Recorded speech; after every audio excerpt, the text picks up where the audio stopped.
வயநாடு அழகிய இயற்கை தளம் இன்று சிதைத்து போடப்பட்டிருக்கிறது. முற்றிலுமாக சிதைக்கப்பட்ட இடங்களை நாம் காணுகிற போது இந்த இடம்தானா அந்த இடம் என்று நினைக்க தோன்றுகிறது.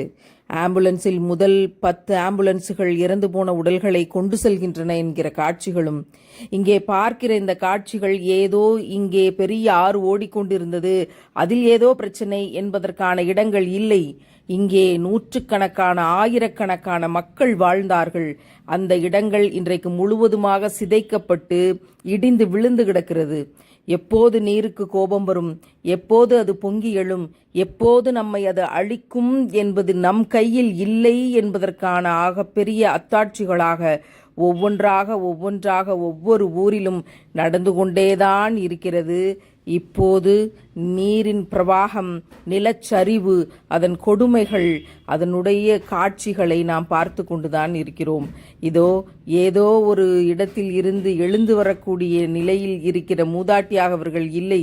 மண்ணுக்குள் எவ்வளவு நேரம் புதைந்திருந்தார்கள், எவ்வளவு நேரம் மூச்சை பிடித்து கொண்டிருக்கிறார்கள். கொஞ்சம் கொஞ்சமாக மண்ணை எடுத்து அவர்களை வெளியே கொண்டு வருகிற போது இதில் நமக்கு படிப்பினை இல்லையா? தண்ணீருக்குள் இருந்து பிள்ளையை தூக்கி கொண்டு ஓடி வருகிற ஒரு சகோதரன் அந்தரத்தில் தொங்கிக் கொண்டு பணி செய்கிறவர்கள் சொல்லும் போது நமக்கு அத்தாட்சிகள் இல்லையா? நாங்கள் இங்கே இருந்து தப்பித்து வந்தோம். 3 மணி இரவில் நடந்தது, 2 மணி இரவில் நடந்தது, ஒரு ஊரையே காணவில்லை.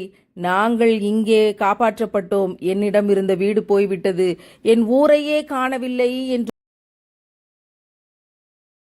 ஒருவர் கதறி அழுகிற இந்த காட்சிகளில் நமக்கு படிப்பினைகள் இல்லையா? உயிரை அடமானம் வைத்து வேலை செய்கிறார்கள். யாரையாவது காப்பாற்றி விட மாட்டோமா? பையாக சுருட்டி கொண்டு போகிற உடல்கள். தன்னுடைய எஜமானரையும் தன்னுடைய வீட்டையும் நிலச்சரிவுக்கு மத்தியிலே உறவுகளை தேடி ஒரு நாய் கூட அலைந்து கொண்டிருக்கிறதே. இந்த காட்சிகளில் நமக்கு படிப்பினைகள் இல்லையா? மரணம் இப்போதைக்கு இல்லை என்று நினைப்பவன் பொருளை சேர்ப்பதில் நாயாய் அலைகிறான். எந்த நேரத்திலும் மரணம் என்ற நிதர்சனத்தை புரிந்தவர்கள் நாம் இறைவனை நோக்கி நகர வேண்டும். இதோ இந்த இடத்திலிருந்து நாங்கள் காப்பாற்றப்பட்டோம். கையிலே பச்சை பிள்ளையை வைத்துக் கொண்டு என் தாய் இதில் போய்விட்டாள் என்று சொல்லக்கூடிய சகோதரி, இங்கே இருந்த ஊரை காணவில்லை, இங்கே இருந்த மக்களை காணவில்லை, 500 குடும்பங்களை காணவில்லை என்று அழுது கொண்டிருக்கக்கூடிய இந்த சகோதரர்களின் கண்ணீருக்கு பின்னால் என்ன இருக்கிறது?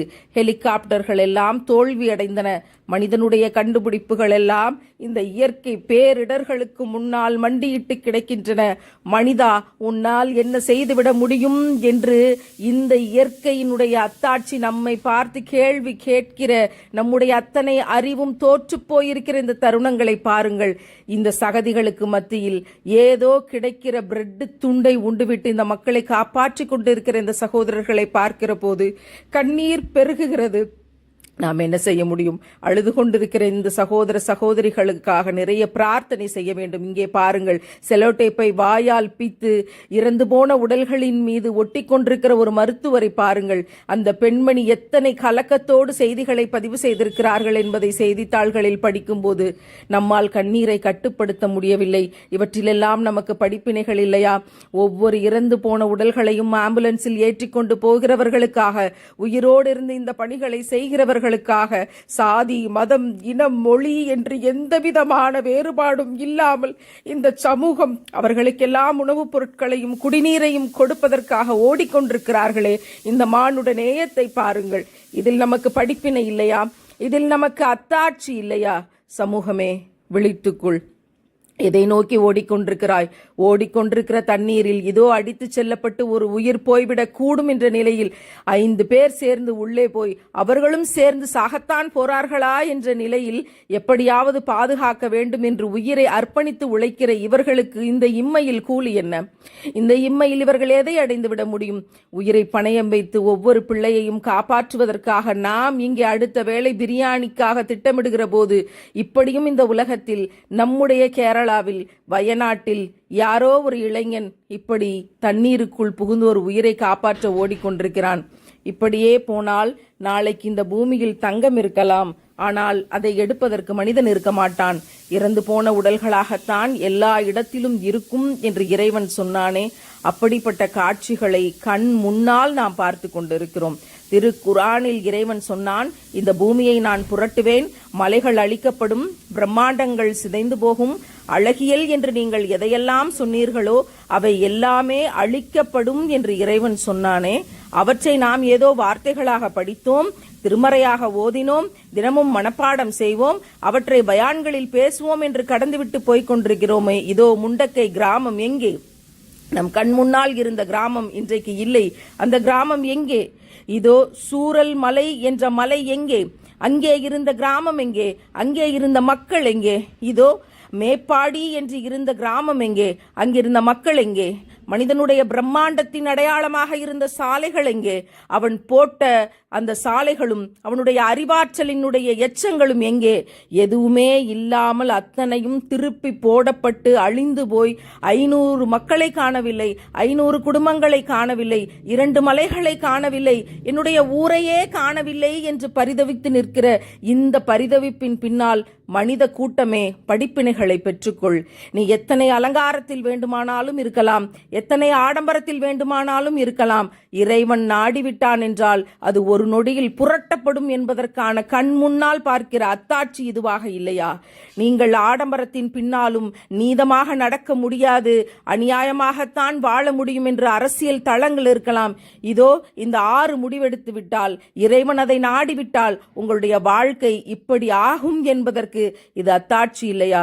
மனித கூட்டமே, இங்கிருந்த மலையை காணோம், எத்தனை உசுறு போச்சுன்னு தெரியல என்று வயநாடு நிலச்சரிவின் சேதங்கள் குறித்து உள்ளூர் வாசிகள் விவரிக்கக்கூடிய ஒவ்வொரு காட்சியிலும் நமக்கு அத்தாட்சிகள் இருக்கிறது. உங்கள் கார்கள் எங்கே? உங்கள் பங்களாக்கள் எங்கே? உங்களுடைய சொத்துக்கள் எங்கே? இதோ ஒரு காலை வைத்து கொண்டு உள்ளே புதைந்து கிடக்கிற உடலை எடுப்பதற்காக போராடி கொண்டிருக்கிறார்களே. என் தாயை காணவில்லை, என் தகப்பனை காணவில்லை என்று அழுது கொண்டிருக்கின்ற இந்த சிறுவனின் கண்ணீருக்கு பின்னால் நாம் என்ன ஆறுதலை சொல்லிவிட முடியும்? குடும்பமாக எடுத்த புகைப்படங்கள் இருக்கின்றன, குடும்பத்தை காணவில்லை என்ற சோகத்தின் பின்னால் மனித கூட்டமே படிப்பினைகளை பெற்றுக்கொள். எந்த மலையையும் நான் சாய்ப்பேன், அது தூள் தூளாகும், அது பொசுங்கி போகும், கட்டிடங்கள் அனைத்தும் அழிந்து போகும், ஒரு நொடியில் அது நடக்கும் என்று இறைவன் சொன்ன காட்சிகளை உலகம் அத்தனையிலும் பல்வேறு இடங்களில் இன்றைக்கு நாம் கண் முன்னால் பார்த்து கொண்டுதான் இருக்கிறோம். மனித கூட்டமே, உன் ஆணவம் இப்படி அழியும், உன் அகங்காரம் இப்படி அழியும், உன் பாரம்பரிய பரம்பரை பெருமைகள் இப்படி அழியும் என்று இறைவன் அத்தாட்சியாக இந்த ஒவ்வொரு காட்சியையும் தந்திருக்கிறான். பூமியில் ஒரு உயிரினம் கூட மிச்சமில்லாமல் மொத்தமாக அழிந்துவிடும் என்று இன்றைக்கு விஞ்ஞானிகள் எச்சரிக்கை செய்து காணொளிகள் வெளியிடப்படுகின்றன.